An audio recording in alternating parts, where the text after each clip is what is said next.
Oh, shit. Rinse and repeat. Make fun of Brad. Brad's not... Well, it would be nice if you changed a little so I could change it up myself. Brad's mad. Make fun of Brad. Brad laughs. Whatever. It's great. Lots of money in the bank, right? Bread and butter, bitch. Do it. No. It makes you feel good. Bread and butter, bitch. I like peanut butter and jelly. Peanut butter jelly, peanut butter jelly, bitch. No, but when you say bread and butter, it's like that's my bread and butter. I don't mean eat bread and butter. I'm gonna say toaster strudel, bitch. Toaster strudel, bitch. So have you ever noticed it's weird, like the word "don't sing aloud" or "that's not allowed"? It's the same word. No wonder people can't speak English. Well, there's ALOUD and then ALOWED. You're not allowed is a different way of saying, spelling. It's still confusing to people listening to it, though. Why would you add before loud? Just say don't sing loud. Don't sing loud, because loud and allowed are two different things. Loud is like, hey, you're singing too loud. Sing along. You don't sing long, you sing along. Right. So that's weird, too. Why did we do that? What is, why do you have to add, to the beginning of words? Fuck you. Okay, everybody, quiet on the set. Just edit this to do it again. Why can't you edit in? Why can't you say it right? Once. I wasn't ready. Just do it. Okay, I feel ridiculous doing this. So do I. 59 It's take 59. The end. Okay, everybody, quiet on the set. Film Reverie podcast, take 20 fucking 9. It's not 29, though. It's 59. You dumbass. Okay, everybody. Quiet on the set. Film Reverie fucking podcast, take 50 fucking 9. And action.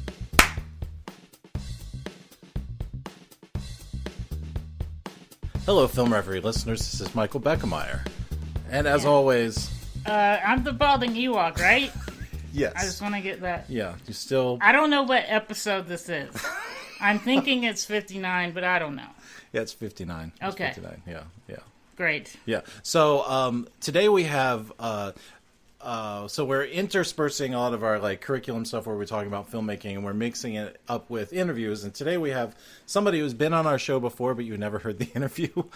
Her name is Cathy Beasley, who every time I say her name, I think of Pam and Jim on The Office, which I almost should. I feel like I should have checked with you before I said that, because I'm sure you hear that all the time, and it probably annoys you. But anyway, this is Cathy Beasley. Hello. No, it doesn't annoy me. It doesn't annoy you? Do you know what I'm talking about? You get the reference. Oh, yeah, you were on an episode of The Office. I was. She knows. On an episode. Yeah. Did you know that? I did not know that. She was like on the British Office? Or no, on the American Office. The only one that really... Well, that's not true. That's not true. I was going to say. I was just making a joke, but no, it's not even true. No, she was like a pregnant woman in the... I remember that episode because, of course, I saw every episode, but... yeah. She was like an extra in the background. You didn't have any lines? You were just... No, it was supposed to be more, but they cut it up. And, Did you piss somebody off when you first got there? Or Probably. Oh, yeah, that's what I normally do. No, it's not. That's what I do. That's what he does, yeah. No, you were like a very, you were a good-looking pregnant woman. You didn't, you were carrying the weight well. You were carrying it well. I'm happy to have you on because we end up having a lot of film people, but we have.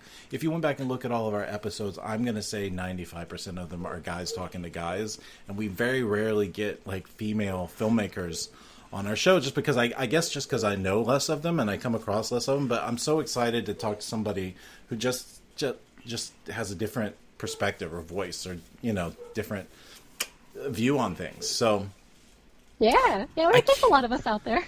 There are a lot of you out there, and I'm happy about that. I'm happy to have you on our show too, because first of all, I will apologize. We had you on like, I don't know, 2 years ago. We recorded something, and then instantly went on like a much more extended break than we expected while we tried to pull a feature film out of our ass. And so 2 years went by, and I felt like, we needed to re-record with you and not have that conversation was dated. And, we're not. That's fair. Yeah. So, and it's my fault, but I really appreciate you coming back. Oh, yeah, I love talking to you guys. We first met on Twitter while I think you were running a Kickstarter for your feature film, The Scapegoat. I was. Yeah, I was. That you shot in Italy, Yeah. in black and white. I have some words. How is it that you're so much cooler than us, like, without even trying? First of all, it's hard enough to make a feature film. Yeah. But she's going off and shooting, it seems like short films in other countries. Yeah, she's all over the place. And now her second feature film, which is now she's annoying. Like doubly, triply better than us. Yeah. I don't know. It's okay, man. No, that's not true. We're all equally awesome. Hey, we're making stuff. You can say that. We can say that you're better than us. Aw, no. I mean, hey, you guys made a film. That's awesome. We did. Nothing. It's not in Italy or in black and white, so I feel like it's a lot lower brow than. Yeah. Oh no, but hey, you guys are in color, so that's actually very Yeah, we're in color. Mostly. Yeah. With me, you don't want that much color.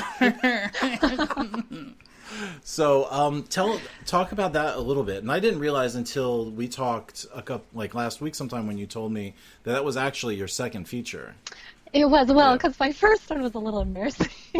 Yeah.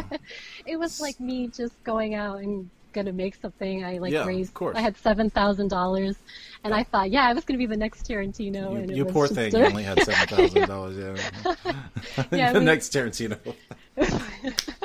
I'm like, I got this. It's gonna be amazing. And, and it was way too many gun battles and fight scenes. And, in your movie?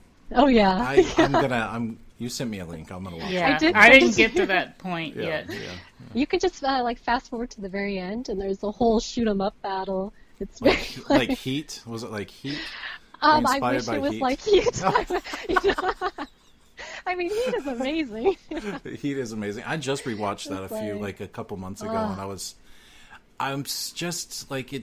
You know what I'm talking about, right? Heat. Yeah, but it's been like a decade. It's such a for me. Oh, it's so good. That scene with Robert De Niro and Al Pacino across from each other. At the you mean when they're just sitting there talking for 10 minutes, and you're like, "Why is this better than anything I've ever made? It's just two people talking." Yeah, exactly. Yeah. So that's what I thought my first film, Baker, was, but it was not that at all. That's okay. It's good to feel inspired. You can watch the bad films. And, when did you realize you were making? Well, I don't want to say realize you're making a bad movie, because I don't know if you're making a bad movie. It's so weird when you make something and you don't know it's going to disappoint you. Yeah, when you're done with it, until you get it done, and you watch it with people, and you think, "Oh, this." Well, you get some hints when you're producing it. You're like, I'm probably not going to be happy with this. And then when you're editing it, you're like, what the hell? Who directed this shit? Yeah, I had that moment. I was like, who made this movie? Oh, I did. But it's weird, because the act of making the thing that disappoints you actually makes you better just by having done it. And it's not like you learned a lot. It's not like you can write down on a list, say, here are the 10 things I learned making my mediocre film or my mediocre project or whatever. You just, having gone through it before, it's a lot easier. And a feature film is it's a big task, especially, I don't know how many people you had working on it, but I had 1.5 people on mine. About mine, too. 1.5 people, yeah. We never had more than a crew of 5 on our thing, and that was one time. The rest of the time was really me and Brad and our DP. So it was 3 of us. Audio guy. Oh, and the audio guy, yeah. Audio guy was there every day. So 3.5 people. That's who you need. You need the audio guy. See, I did not have an audio person on my first one. That was the downfall. Well, how long ago did you make that? That was in 2010. So it was a 2010. little while ago. And the Scapegoat was in 20... That was 2012. 2012. So just 2 years later, you made something that you were a lot happier with? Were you I happy with it? was. Yeah. Unfortunately, my amazing DP, I loved him, like one of the best directors of photography in the world, but he had a family emergency, so halfway through he had to go, and then I had to hire another DP, which is very hard to switch. Right, it's Like a marriage. DP It's like things. it's like wife Yeah. swapping. It's like wife swapping sort of. It is. Yeah. And like he was amazing too, the one who came in, but their styles were so different that it was kind of that I was dealing with that a lot, Yeah. which was tough. Were you able to shoot in sequential order, or were you shooting Oh, out no. of order? So yeah, We so did, yeah. So it's all over the place. Yeah. Yeah, it really It's- was. Yeah. It's weird because, well, it's not even weird, it's frustrating because we had not the same thing, but we've had similar things happen where people bail on you halfway through and you're making a movie with not much money, and our feature, we were not paying anybody. We were taking care of as much as we could, but we just physically weren't paying people. Yeah.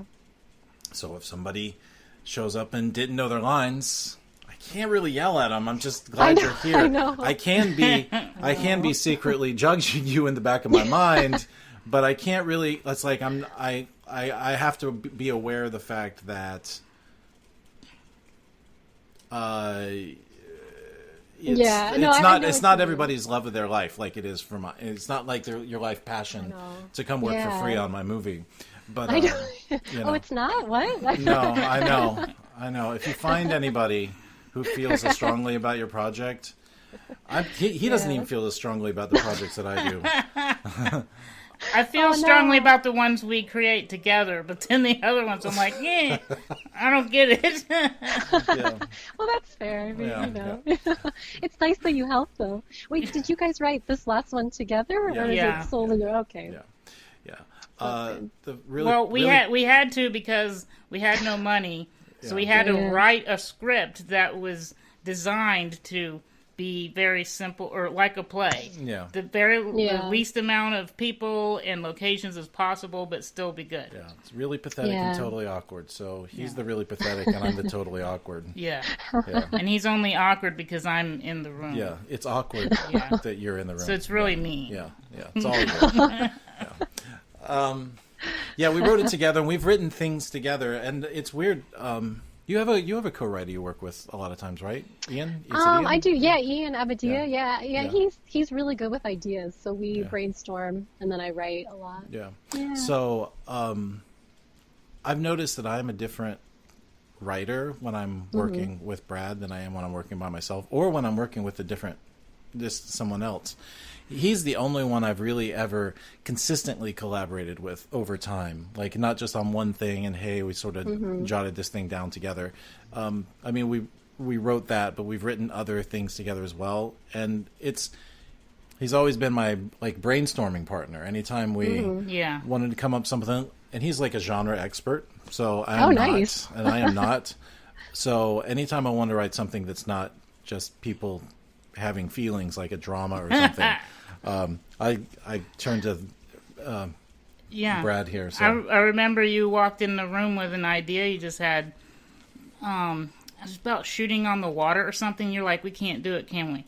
And I took like 15 minutes. I worked out in my head. Yeah. Oh, we could do it like this and like that, and then and it ended up being like some kind of a Quentin Tarantino thing we're going to try and do, or Usual Suspects or something. Usual Suspects in Fargo. Oh, nice. Yeah. And then I was like, yeah, we can do it. And then you're like, but it's going to be outside, Brad. Are you going to be able to handle that? He and I'm can't like, go outside. I don't know. I'll figure something out. So you do you collaborate? You said you guys go Ian back and and forth with ideas, or are you? I met him in 2014, and we just kind of hit it off, and then we started our production company together.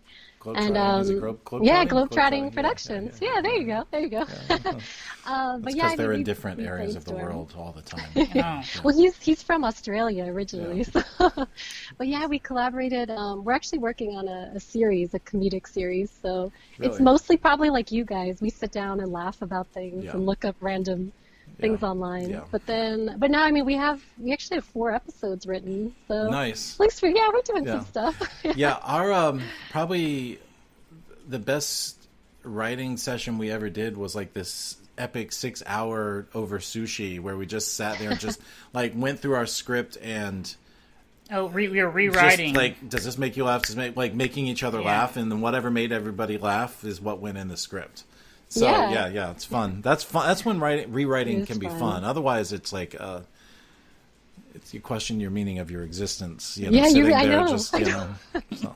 You really do, don't you? Are you going to shoot it? Are you going to shoot your...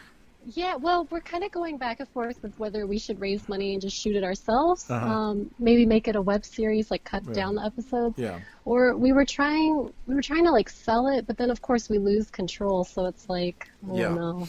That's a hard one. It's a hard It one. is, yeah. It's hard. So I think that I always struggle trying to think of like which one of these screenplays that I've written that I'm never going to get to make would I be willing to part ways with so that I could just enter in as a writer somewhere, and I can't come up with one. Oh no. No, it's so hard to let go of. It's so hard. Yeah. Well, and then you pick one that's not that good, but they're not going to want to buy that one. Yeah. Like, And I've sat down and said, okay, this is going to be one that is like that. I'm not going to get attached to this one. Page 5, I'm like, I'm fucking making this. Oh, yeah. It's like, yeah. Yep. Oh yeah. I mean, that's like a true artist though, Yeah. because we love our work. I feel like I could be a hired writer and I could part ways with the material if I was like helping write a thing that was already a thing. I just do, and of course I could, if somebody walked up and said, we'll pay you for that screenplay, I'd have to think twice about it real long and hard. But, so it's not like that. It's not like, no, I'm the only person that can make this, but they are it's like, you know, handing a painting or something you've been working on for a year and saying, yeah, why don't you just go bastardize this thing and just destroy it, you know? Yeah, that's exactly it. And I'm supposed to feel fine with that because I got paid? I mean, that makes me feel like, you know, like a whore. Oh, yeah. Like when I was doing my Kickstarter, that's how I felt. Oh, man, those are that's the soul-sucking. worst. Those are soul-sucking. They are. You really feel like a prostitute asking for money. You're But like... I feel like we're going on saying, will you please like me? You know, It's exactly but they never what it do. is. They never I know, do. they don't. They're like, this person... But no, hell no. People love you. You raised a significant amount of money for your Kickstarter. Yeah, didn't it you? was so hard. I mean, I got it. It was just tough. It's tough. I mean, I was doing it like 24/7. I remember I'd be up all night trying to run campaigns. It was... But you did That's the good. most stressful thing I've done in my life. Stressful for you. I You weren't agree. doing shit. I I was was doing barely working You're on barely it. doing it. I was the one. I was burning the candle at both ends here, and Brad's over there playing fucking video games. Let me know if I can help you. Oh, I wish I Yeah. could have been Brad. God, I wasn't playing video games. A liar. You know, you were watching TV. That might be true. So, are you going to, if you do your comedy series, is it like a half hour? Yeah, it is. type It's a of half thing? hour. So you have four episodes of your Yeah. So, Almost a feature length. There So you go. you actually here's the thing I want to talk to you about. You are seemingly prolific because it seems to me you have a new short film or something coming out pretty regularly. Yeah. And I don't actually know how you churn them out. Like it's like it's almost like just I want to try this idea, and none of your films. I can tell that they're you because I know your name on them and I know who you are, and you sent me the links. But they don't feel like the same thing every that's time. good. Like the stories are different. The stories are different from each other, and it doesn't feel like you released 4 short films that are kind of a lot alike, and then one's better than the other or anything like that. But they're all significantly different from each other, which is good. What genre do you say you would operate, or what style or type would you operate naturally in? Like what? Probably. I mean, I love dark comedies. I like really dark comedies. Yeah. Like, for instance. I mean, I love Tarantino films. Fargo's. I mean, like I like things that are kind of twisted Fargo. and, you know, Yeah, like In Bruges. yeah. I love In Bruges. Like that's my favorite kind of writing. Even all my comedy is still very dark. Like even our half-hour episode is probably gonna be like need to be on HBO or something.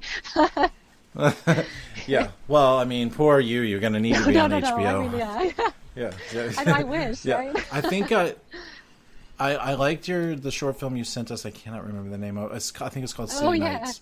They were debating whether or not to go in and kill the girl's boyfriend or something. Yeah.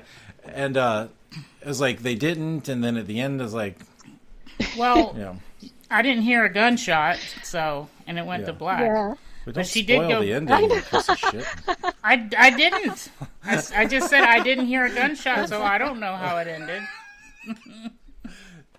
Are these things that people can see somewhere? You know what? Yeah, I should release. It's on my Vimeo page. Yeah. So I can send you a link and then.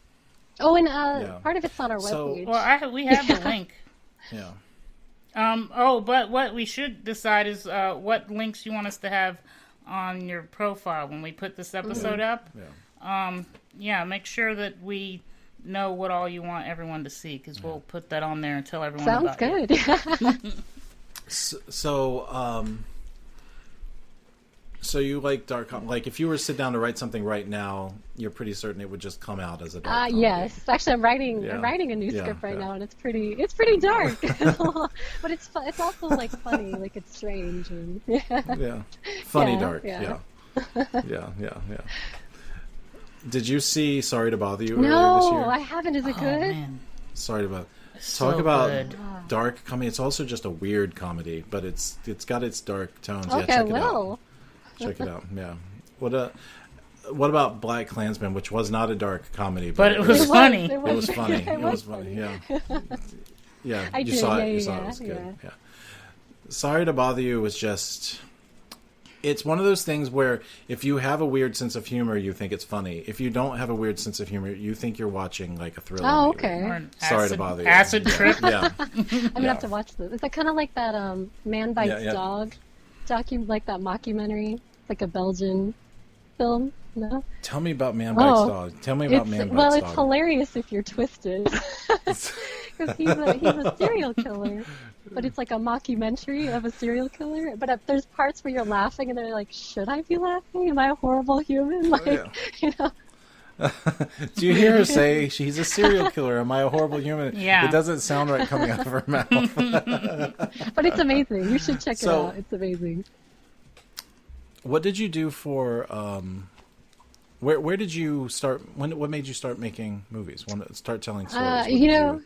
Did you go to school for it? I did. I went to film school, the New York Film Academy. But actually, I was making movies when I was younger. I mean, I was obsessed with movies. I made my brother be in these home videos about like cops and murders when I was like 10. Like, my poor brother. He probably had fun. At least he has interesting stories to tell. Do you have any of those? Got any links? You want to send us any links to those? Taped over them. I could trade. Oh my God! Yeah. Yeah. I have. I tell you, I have some embarrassing things out there. My cousin still has them though, but I've been told that I'm going to get a digital copy of them at some point to destroy. I'm afraid if somebody saw my first film back when I was super young, that you wouldn't be able to tell the difference other than I have more beard hair. Because I didn't really grow. I stopped growing. Yeah. So it'd be like, when did you shoot this? This is terrible. Yeah, I remember that guy. It's probably not that bad. But it reminds me, like the first Halloween movie. I've watched it just recently, and I was like, that's how my movie looks. I actually just saw that recently, too. I was like, oh, okay. It's not as good as we remember it. I don't remember it at all because I never saw it until recently. Yeah. And then I remember thinking, this is not good. First of all, I know why people like it. It did sort of, I think it's someone that not invented, but like mainstreamed the slasher thing. Yeah. Okay. The butcher knife stab thing. But it just seems like we never learn anything about the guy. No, not really. In any of the movies that, like, I just saw the sequel with my daughter, and you don't learn anything there either. It's like, You mean the new Halloween? So for 40 years, they've never. He just is like a zombie running around killing people, and you don't know why. And it's like he doesn't die. In the new movie, he gets hit by. Have you seen it? No. Okay, so in the new movie, he gets hit by a car, stabbed repeatedly, not just like, oh, he got me. You know, it's like over and over and over again. And he gets his hand shot off by a shotgun, and he just keeps going. He's like the Energizer Bunny with a butcher knife. I always wonder, why don't they cut limbs off or cut his head off, because that would really... Because he'd have to grow back. Yeah. See, like a lizard. I think of it scientifically like that. I want to see what happens. Somebody do that. Well, they probably want to keep the franchise going, right? So they just... Yeah. Maybe it's time. I don't know. Maybe it's time. You're going to make the next Halloween film. Where do you... That's going to go out there. Yeah, God. The end. The end. The real end. The exact final end. Right. Yeah. So, do you travel a lot? I know you're around all over the place, and do you find that the traveling and being in a different place gives birth to the idea? Oh, yeah. Or do you just get inspired by being around different cultures? Like, where do you get your ideas from? I mean, I think both. I also have a very twisted mind, so as most writers can get their ideas. But I mean, I get very inspired when I travel, or I'll meet someone, and I hate to say this, but like sometimes their stories make it into my screenplays, so maybe one day they'll be like, wait a minute, that was me. That sounds familiar. I'm very curious about filmmaking in other countries, because I'm very comfortable here in America. We even it was hard enough just pulling a movie off 20 minutes from here, not like in Italy. We stole a shot outside of in front of a police station one time, so that's how comfortable we are. But I feel like in another country, I'd be afraid of being on one of those Locked Up in Abroad episodes. Well, I mean, it depends. Like in Italy, they were so film friendly. If your crew was under 6 people, you could get a free film permit. I don't know if it's changed, because this was back in 2012, but it was so easy. I mean, I had to send my film to the Venice Film Commission after, but it was really easy. It's such a beautiful place to shoot that you'd think that they'd make it harder. Yeah, well, if you have more than Otherwise 6 people. You'd think they'd have cameras all over the place. Yeah. I guess, you got to sneak in and out because you had a small crew. Yeah. And we just, That's what I'm going to tell people. I'm going to tell people they let us shoot there because we had a small crew.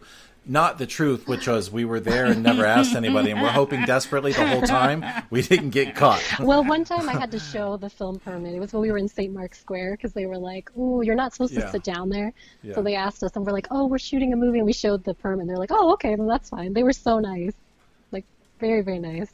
That's great. I would have been really scared. What's your favorite part of Italy? City-wise? Where's your favorite place? I mean, I do love Italy. I've been there a lot. Positano's amazing. Venice. Greece is amazing. I just went to Israel. It's fantastic. So many places.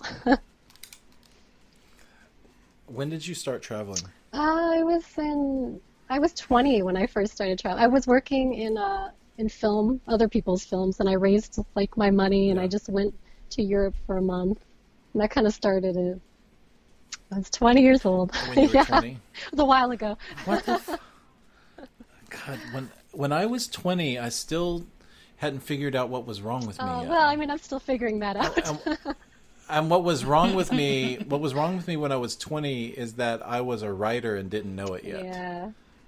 You know, like I was about, I don't know, maybe 20. I was about 24 when I would write things, but I finally realized that, I am miserable because I'm a writer and I'm not writing this stuff down. I'm not purging the whatever. Oh yeah, yeah. I started out as a musician, but it wasn't getting out of my system the way it does like when I write or sit down and try to make something.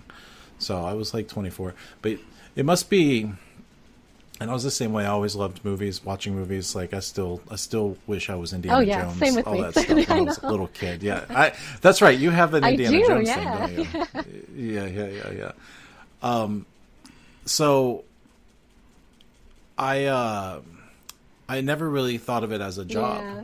you know, until I was maybe 18 or 19 years old, and I realized that I wanted to make movies when I saw the Scorsese. Oh yeah, with De Niro. With De Niro. That's the one that pushed me over the edge.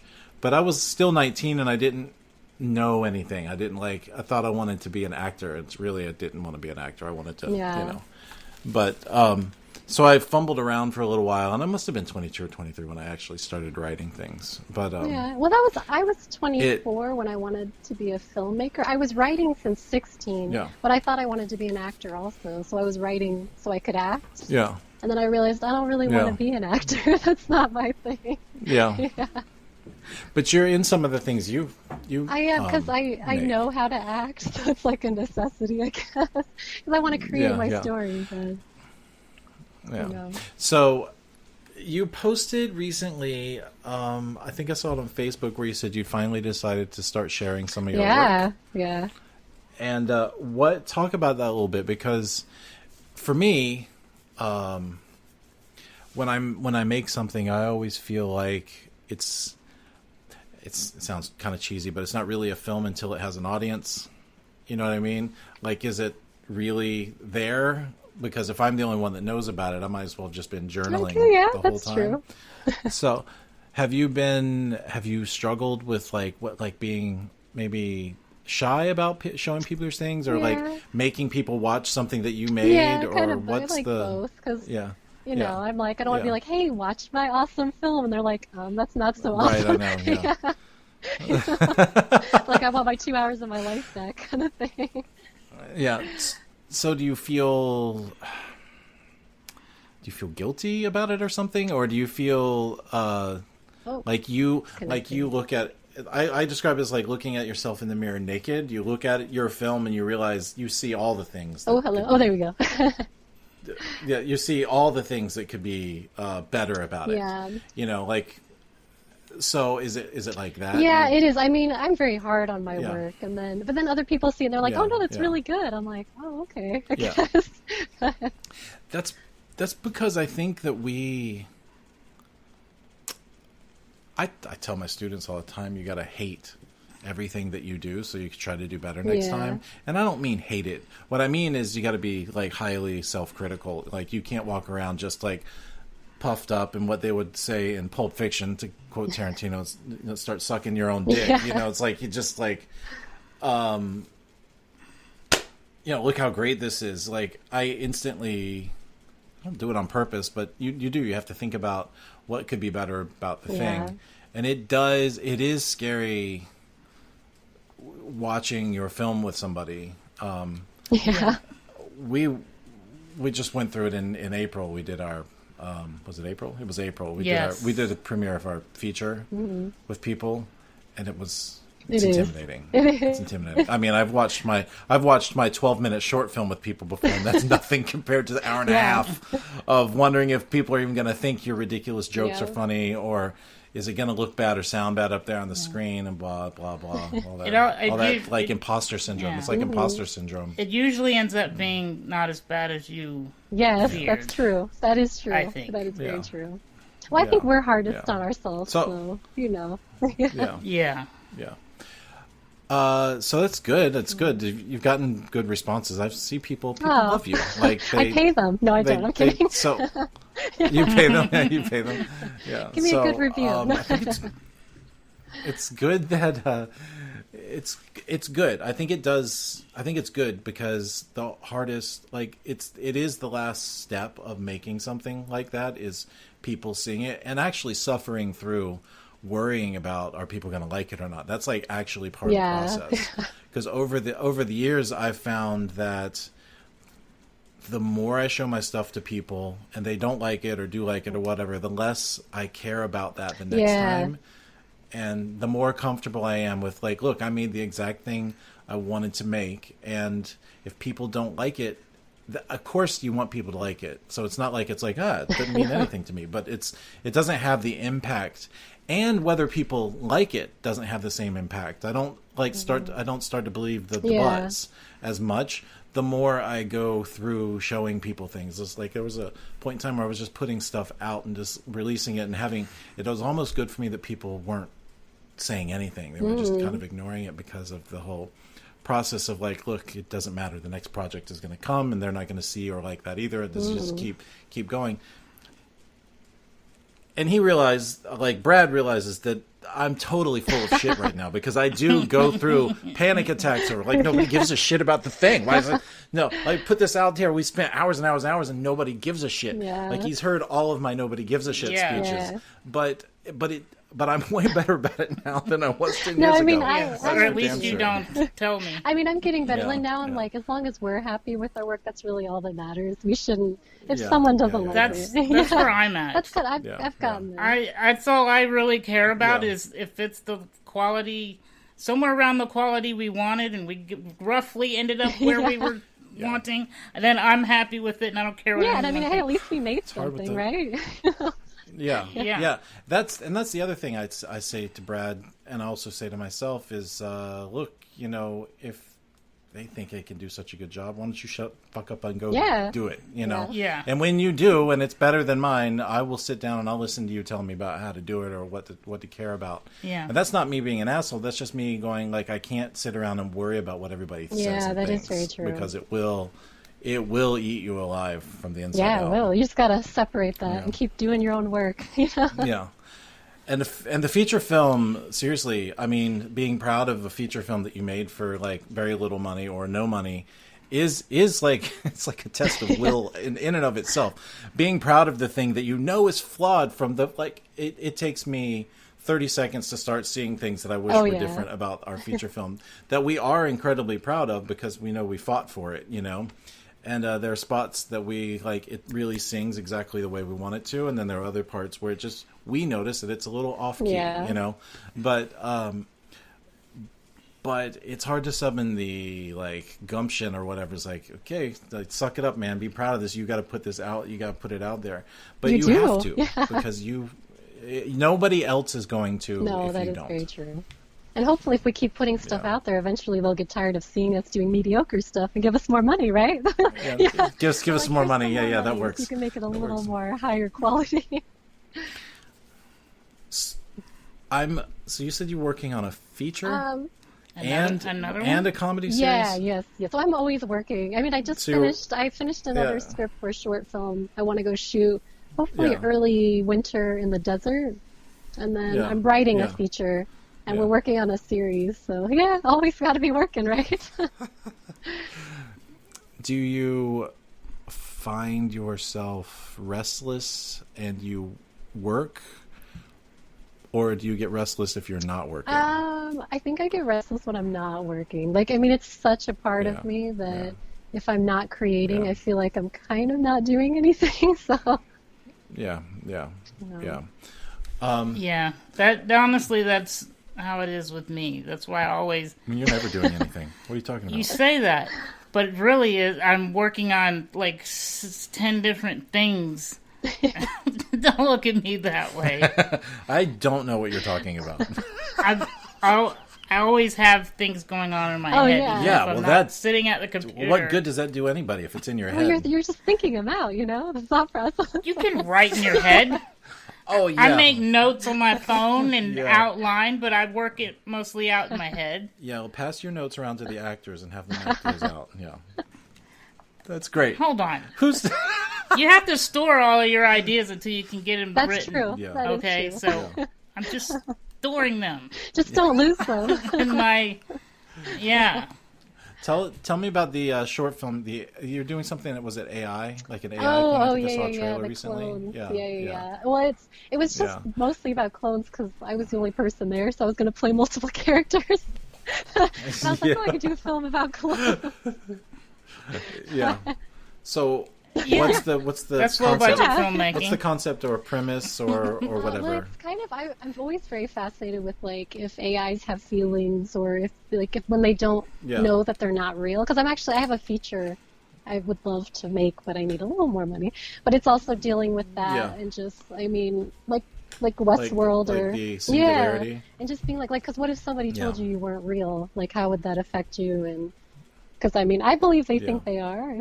You know, it's like, They don't. Yeah. I mean, if you think about it, I don't even know if they decide if they know what real means in the way yeah, we exactly, think of it. You know, exactly. of course they're real. Like they exist. Mhm. Like you can put your fingers on Yeah. it. You know. Yeah, I'm just always Interesting. very fascinated by that.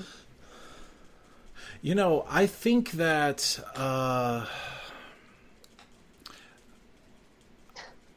how, you know, I catch myself yelling at these automated phone bank things when you call and they're like, say the name, and you're like, just give me a Oh, yeah. fucking human being. Human being. It's like, and I think to myself, I always feel guilty because I'm realizing that in that moment I'm yelling at a computer. But in Are you hurting its feelings? in 10 or 20 years, that computer may very well have a face that I'm looking Yeah. at, and it's an Android or an AI or some sort of thing that I'm looking at, and am I going to treat it the same way just because it's not air quotes real? Yeah, You know what that's I mean? true. That's very Blade Runner of you, but yeah. Yeah, yeah. Right. So I think about that a lot, and every time it doesn't stop me from yelling at the phone thing because that's frustrating. I know. Or like you say number one and it's like, oh, good, number two. I'm like, no, no, no, no, no, no. Yeah. Or you just want to call in and it picks up like Oh, yeah. a car driving by and it thinks that you said something else but you're not. Man, I know. Brad, you don't know. It's rough out there, man. You're inside a lot, but out in the real world, like the phone banks, it's a real problem. I guarantee you nobody's had this problem. I've had the problem where, because of my stupid voice, that somehow I hit a pitch or a tone where it registers it as hitting a button. Oh, no. And so I just go on to random options, and I don't know where I'm at. And I gotta hit star or hang up and call back Oh, again. no. And try not to sound like that again or deepen my voice. One Human operator. Oh, no. I used to call his house, and his mom's name was Glory. So do you remember this when you'd Yes. answer the phone? And I'd say, "Is this Glory?" And he's like, "No, Oh, it's no. Brad." It's hilarious. Yes. We've been doing this for 25 years. I actually love your speaking voice, Brad. Whenever I listen to your guys' podcast, I'm like, aw. Oh my gosh. You're the only Am I? Oh, one. no. Yep. Yes, no one has ever given us that feedback. Nope. My favorite story of his What's wrong with his voice? My favorite story of his is he was on a podcast, another podcast, like way back, and what was it?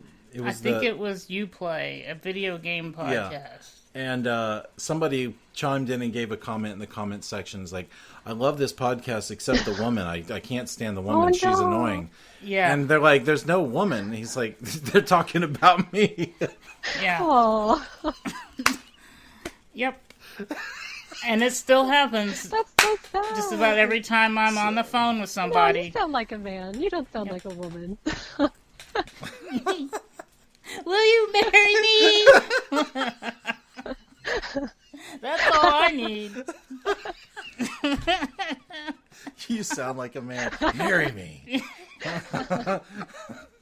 That's as good as it's gonna get. Yep. Oh, that's so sad.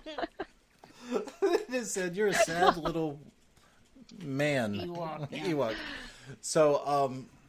So you're shooting in I the want desert. to, yeah. Like, how do you do that? What's going into making that project Well, happen? I've been looking at places, probably like in Joshua Tree, we're going to just rent a place. It pretty much just takes 2 locations. It's like almost 30 pages, so it's kind of a longer short, but we do need a Yeah. So telephone you're booth, just gonna so get if that- anyone's listening and they know where there's a telephone booth in the desert, You might Green not, screen. You might not be able to find. You might not I get know, I one of think those. they're gone now. I know. Yeah, all the desert phone booths I think are probably gone by now. Everyone's on a cell phone out there in the desert. Well, yeah, if cell phones work. So Oh, 30, yeah. 30 pages. So what, you're gonna shoot that? Yeah, in a day yeah, or like two? an hour. No, yeah, no. Yeah. that out. No, I mean, I'm hoping for maybe like So- 3 to 4 days shooting schedule. Yeah. And What- sunscreen. Yeah. Make sure and put very Well, sunscreen it's widespread. the on. desert in the winter. Is it where is it in the Yeah. West Coast? Yeah, California. West Coast, like California area. So, what's the desert like there in the winter? Is Yeah. it cool? Yeah, Does it's it cool pretty- off? So it's colder. colder. Yeah. So it looks like a desert. But Yes. it's I mean, there cooler. won't be snow or anything, not you as- know? Right, because it's still a desert. Yeah, it's that desert thing. So figure out how to get to a phone booth. Yeah, I don't know. I did green screen, but Are you casting? Yeah. Are you Yeah, casting? well, we're going to actually hold auditions. Yeah, well- And, yeah. Yeah, Are you, nice. do you want to audition? And you want to shoot it? Brad's. yeah, but I'm way over other side of the You're going to be in Texas. U.S. No, Ohio. Oh, Ohio. I'm right. going to Ohio in December. Right. So, how do you? What do you guys shoot on when you shoot your short films? Do you have your own gear? Or do Yeah, you... you know, it depends. Sometimes I rent cameras. There's great places to rent them. Or I have been enjoying shooting on the iPhone. I use that like Filmic Pro app, Yeah. and you can Yeah. shoot and log, and it's pretty amazing. Kind of just depends how Yeah. much money we have. That's usually. Yeah. Yeah, that's why we spent a lot of our past years collecting Yes. equipment. Yeah. You gotta- That's outdated. See, by that's the time we get thing, to Right. yeah, because I December. have But- cameras and they're so outdated that it's like, oh, it's kind of sometimes easier to rent, but it's hard. So, yeah. I've never except- been able to do that. Except the money to go into it. Yeah. Yeah. So, if you, what is something you tell people? Like, you said you have filmmaker friends that never make any, that aren't really always making anything. And what do you tell them? Like, Well, do you just sort of be the change? You live by example, or do you Yeah, I mean, like I you wanna- give them the inspirational speech? I just tell them they should make stuff, and then when they start like pushing back, I'm like, well, Yeah. look, I mean, I've made stuff, so you can go out there. You can even Yeah. just like you could write the easiest film and go out, say like to the beach or Yeah. shoot two people. Yeah. Just tell stories, make things, get your passion out there. Yeah. That's what I usually tell people. Yeah. I'm the same way. I tell them because if you are, it's very grounding to make something by hand. It's like root chakra stuff. Oh, you know, yeah. it's like grounding. And it's just a few years ago, it finally clicked into place for me where I was like, oh, this is like, it's like baking, except it's baking with technology instead of like Oh, flour yeah. and water and Yeah. stuff like that. It does feel like handcrafting something. And that I like that part of filmmaking as much as I like expressing myself or my ideas or anything like that. I actually like getting there in the shop and putting the pieces Oh, yeah. together. Yeah. There's something about it that's very satisfying, whether it's a piece of shit when you're done or not. Well, you always learn too. Yeah, you do. I personally, my favorite part is the collaborative part. I love the collaborative art. I don't like collaborating. I like with you. being. Yes, you and I both are controllers in our own way. Yeah. Well, my job is to control. I'm the director. So, Yes. yeah. Don't say it. So don't say it like an accusation. I control by problem solving and then bringing you aside and saying, that's not right. And then you say, I'm doing it anyway. I know those moments. I do know those moments. But no, but seriously though, because like Stanley Kubrick, he would make sure everything is exact and all that. But that just to Are you me, comparing yourself or me to Stanley it takes Kubrick? all the fun out of it. Which one of us I'm are not you? comparing Okay, anyone. Stanley Kubrick is Stanley Yeah. Kubrick, but and maybe yes, because I'm a melancholy character and I'm an only child and I always wanted a brother. Maybe that's why I want to collaborate with people and make movies. Yeah, maybe it's because I had a brother and a sister, and never had my own Never room, had your own- and never had any space or my own food. Maybe that's why I just want to be by myself. Yeah. So we're an odd couple, that's for sure. We're not a couple. No, yeah, Okay. Point No. is, I love collaborating with people. I love, Yeah. here's what I was thinking, what can you do with it? And then watching how someone makes your your thing better. Yeah. You know what I'm saying? I think when you collaborate, you ultimately end up with something better than it would have been if it That's was very just true. you. Oh, I yeah. feel the same way. Yeah. I always say that. Yeah, I love being on set. No, I didn't no, mean to you're interrupt good. you. I love being on set, and then you start talking to everyone, and people have other ideas to help you out, and I love all that. Yeah. Yeah, in regards to that, what kind of a director are you with the actors? Do you work yell in at people? improv a lot, or you? No, I don't. I don't Yeah. know people. I love actors. They're some of my favorite people. Yeah. But you do, it's a very, a lot of times they're very insecure sometimes. You kind of got to, give them a compliment, and then you give them the criticism, and then another compliment so they still feel good. And, and I want it to be a very safe... Yeah. That's like being around you, Brad. Yeah. Except it's all It's all criticism, no compliment. Well, I mean, I find real I there was something I liked. I'm like, well, I'll tell them that, so they feel safe and. Yeah.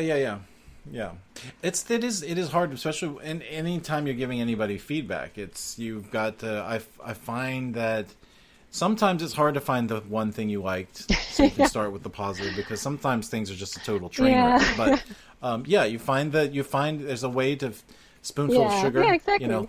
There's a lot of truth in that. There's a lot of truth in that. Yeah. I just always want a very safe place for actors, because that's when the best performances come out. Yeah, it should be safe and fun. And even if you're making something about horrible things, it should still be fun in between takes. It shouldn't be a torture, I feel the same way about collaboration. When I first went to school and would spend time making things for the first time, what I first fell in love with, that I was standing behind this camera, he was standing behind that camera or something, and there was a person saying their lines, and the audio had to fade in, and the camera switcher had to switch at the right time, and then those 10 things had to happen all at the perfect time, or you had to do it all over again. Oh yeah. But when it clicks, it's that's the magic of the thing. Oh yeah. That's why I think it's so hard to tell when you see a movie that you love, or you see a movie that's absolutely great, or when you make something that people think is great. Mm-hmm. It's hard to put your finger on what it is that you did different this time than last time, because you're just making the thing. You just made this thing, and you made the thing last time and nobody cared. Nobody watched it. This time everybody loves it. It's because when things just click, you get the right combination of people there behind the camera and in front of the camera and all that stuff, that there's a magic to it that just simmers. It just happens. The lightning in a bottle. Yeah, lightning in a bottle. Yeah. Or to use the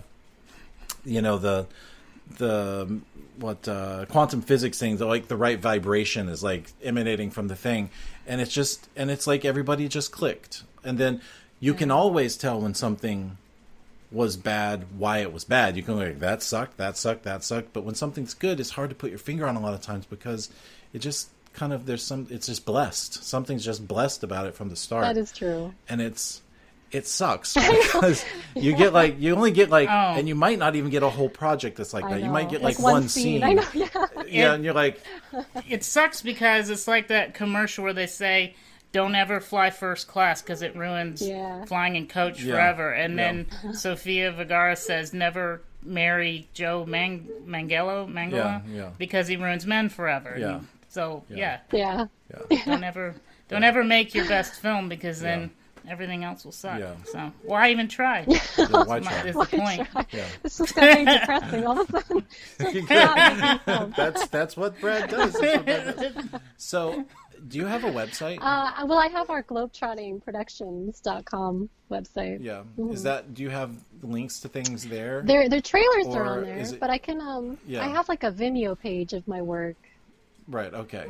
So that's just, we want to make sure people can go find your stuff and maybe follow you on Twitter or Instagram. Yeah. Wherever, or Facebook. Here's the thing about her. Here's the thing about Cathy Beasley. She comes in every day like clockwork with the, hey, all of you are great. Have an amazing day. Go make yourself happy sort of post. And when you first see that, I promise this isn't a Cathy bash. When you first see that, you think, this person never has any real thing to say. It's like, but then you meet you and it's just you. That's how you are. You know, sometimes you think, is this person really that sweet or kind or generous? Or are they just like faking it? Yeah. Like, you're not faking it. Because I've now talked to you a couple of different times, and that's just how she is. Like, she just looks for the positive. And it's actually, have you noticed that there's not a lot of that these days? Yeah, unfortunately. Yeah. I mean, You just made it depressing. there's not a whole lot of Yeah. there's not a whole lot of positivity. No. And I see you're voting. I voted Yeah. sticker, and Yay, So get out and today's vote. like, we're recording this on the Yeah. voting day. We're trying to fight the man. Yes, Yeah. we are. Yeah. We will succeed. We will. Fighting the man. Yeah. That's what I'm just gonna call it from now on. That way, it's not. You guess what I'm talking about. It's the man. Yeah, well, I think we're on That the way they same can chew page. it their own. Yes. Yeah. That way they can just intuit their own meaning of what There they you mean go. by the man. Yeah. Okay. So, if people want to find you, Yes. follow you, and get your positive daily affirmations from Cathy Beasley, they go to where? I'm at Kit Kat Films on Instagram and Twitter. Yeah. Yeah. So Kit Kat, as in the candy bar. Well, yes, it's spelled with a C. So like K-I-T. Oh, is it? Okay. Yeah. C-A-T. Yeah. Yeah. So where did that name come from? I Oh, actually it's my thought that was the name of brother's. your production company. Well, it was if it was just me, but since I am with Right. another person, You partnered up. Yeah, I'm not yeah. going to be like, oh, it's just my name. I know. Partners making you change the way you do things. Yeah.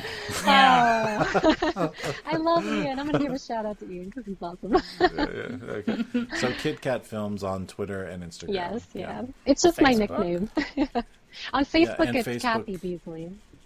Yeah, with the C. Yes, Cathy with the C. Beasley. Yeah. Oh, I'm friends So with both of we're you. gonna- Yeah, you're friends with us. Yeah, you're friends with us. Yeah. Well, I am so glad we got to talk. Yeah, me too. You're a delight. Aw. And I hope that you keep making stuff. I will. I just want to ask you a question. What would ever make you stop? If the world ended, probably, or if I like died. I Right. guess. Okay. You know. Yeah.